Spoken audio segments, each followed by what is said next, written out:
भाई ये फोन टा कौन खराब है भाई एटा यार चार्जिंग एरर देखौची आओ ଆଉ ବ୍ୟାଟେରୀ ଡ୍ରାଏ ହେଇଯାଇଛି। ମାନେ ଦୁଇଟା ଫୋନ ଏକାଥରେ ହେଇଛି ଦୁଇଟା ଥରେ ପୁରା ଫୁଲ୍ ଫୋନ୍ଟା ଡେଡ୍ ହେଇଯାଇଛି। ଚାର୍ଜିଂ ଏରର ଦେଖେଇବା ଫଳରେ ୟା ଚାର୍ଜିଂ ପିନ୍ର RX-TX ଯଦି ସର୍ଟ ହେଇଯାଏ ଚାର୍ଜିଂ ଏରର ଦେଖେଇଥାଏ। ଏଟା କେତେ ସମୟ ଭିତରେ ସର୍ଟ ଆଉଟ୍ ହେଇପାରିବ? ସର୍ଟ ଆଉଟ୍ ଦେଖିବେ ଯଦି ପିନ୍ଟା ରିସଲ୍ଟିଂରେ ଠିକ୍ ହେଲା ତାହେଲେ ହେଇଯିବ। ଯଦି ପିନ୍ଟା ରିସଲ୍ଟିଂରେ ଠିକ୍ ନ ହେଲା ତାର ନୂଆ ଚାର୍ଜର ପିନ୍ ଲାଗିବ। ଏତେ ସମୟ ଲାଗିଯାଏ ଫୋନ୍? ଆଜ୍ଞା। ଆପଣ ଫୋନ୍ କେତେ ବର୍ଷ ହେଲା ରିପେୟାରିଂ କରୁଛନ୍ତି? 3 ବର୍ଷ ପାଖାପାଖି ହେଇଯିବ। 3 ବର୍ଷ ହେବ ଏକ୍ସପିରିଏନ୍ସ? ଆଜ୍ଞା। ଡେଲି କେତେ ଘଣ୍ଟା କାମ କରନ୍ତି? ଡେଲି 8 ଘଣ୍ଟା କାମ ହୁଏ ଆଉ। ମାନେ ଏତେ ଜିଓ ଫୋନ୍ ବି ଖୋଲି ପକେଇ ରଖିଛନ୍ତି? ଆଜ୍ଞା, ଜିଓ ଫୋନ୍ ତ ବେଶୀ ଡେଡ୍ ହୁଏ ଆଉ। ଆପଣ ଜାଣିଥିବେ ନେଟୱାର୍କ ରନିଂ ହୁଏ, ଡେଡ୍ ହେଇଯାଏ, ସଫ୍ଟୱେୟାର ଡେଡ୍ ଆଉ। ଆପଣ ଆଇସି କାମ କରନ୍ତି କି ନାହିଁ? ଆଇସି କାମ କରା ହୁଏ, ସେମିତି ମେଜର କାମ କରା ହୁଏନି। CPU ଫିପିୟୁ ପାୱାର ଆଇସି ଆଉ ନେଟୱାର୍କ ଆଇସି କାମ କରା ହୁଏ ଆଉ। ନେଟୱାର୍କ ଆଇସି କାମ କରନ୍ତି ନା? ଆଜ୍ଞା। ଅଜୁ ଭାଇ ଦୋକାନରେ କେତେ ବର୍ଷ ହେଲା ଆପଣ କାମ କରୁଛନ୍ତି? ଅଜୁ ଭାଇ ଦୋକାନରେ ପ୍ରାୟତଃ 4 ବର୍ଷ ପାଖାପାଖି ହେଲା ମୁଁ କାମ କରୁଛି।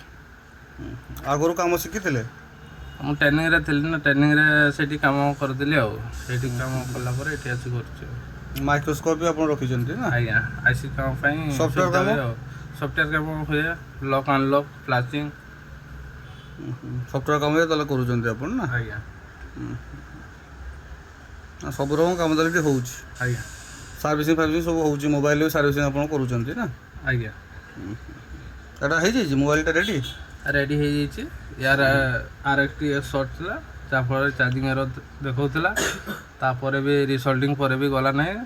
ନୂଆ ଚାର୍ଜର ପିନ୍ ଲଗାଲା ପରେ ବ୍ୟାଟେରୀ ଝଟକା ମାରିକି ବୁଷ୍ଟ ହେଇକି ଅନ୍ କରାହେଇଛି ଆଉ। ହଉ, ଆପଣ ଟିକେ ଫିଟିଂ କରିଦିଅନ୍ତୁ। ଆମେ ଏଇଟା ଟିକେ ୟୁଟ୍ୟୁବରେ ଛାଡ଼ିବା ଭିଡ଼ିଓଟା, ଆପଣ ଟିକେ ମତଲବ ଫିଟିଂ କରିଦିଅନ୍ତୁ ଫୋନ୍ଟା। ଆଜ୍ଞା।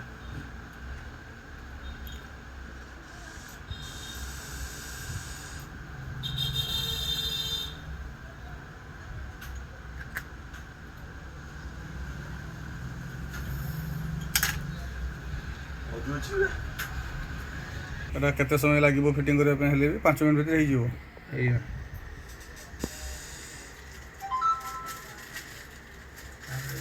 ଜିଓ ଫୋନ୍ ଗୁଡ଼ାକ ତାହେଲେ ଫଟାଫଟ ହେଇପାରୁଛି ନା? ଆଜ୍ଞା। ମେଜର କାମ ଟିକେ ଲେଟ୍ ହୁଏ ଆଉ। ଆଉ ଡିସପ୍ଲେ କାମ ବି ସବୁ କରୁଛନ୍ତି? କମ୍ବୋ ଫୋଲ୍ଡର ସବୁ କାମ? ଆଜ୍ଞା। ସବୁ କାମ ହେଉଛି ନା? ଡିସପ୍ଲେ ବି ଲଗା ହେଉଛି ଫଟାଫଟ ସାଙ୍ଗେ ସାଙ୍ଗେ ହେଇପାରୁଛି ତ? ସାଙ୍ଗେ ସାଙ୍ଗେ 10-15 ମିନିଟ୍ ଭିତରେ ହେଇଯାଇଛି ଆଉ।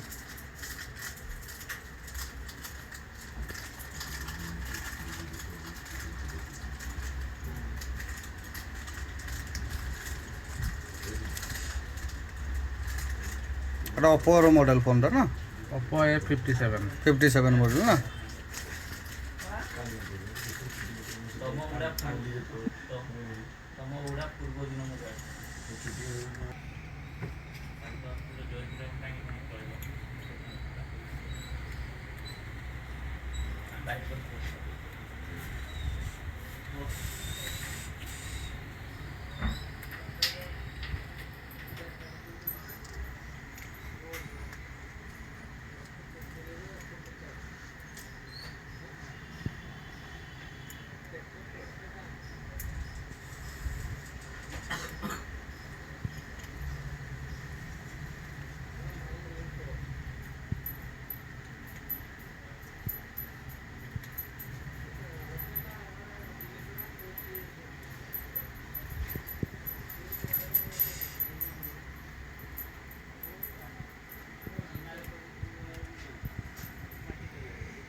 କମ୍ପ୍ଲିଟ୍ ହେଇଗଲା କାମ ୟାର ନା? ଆଜ୍ଞା। ଅନ୍ କଲେ ଟିକେ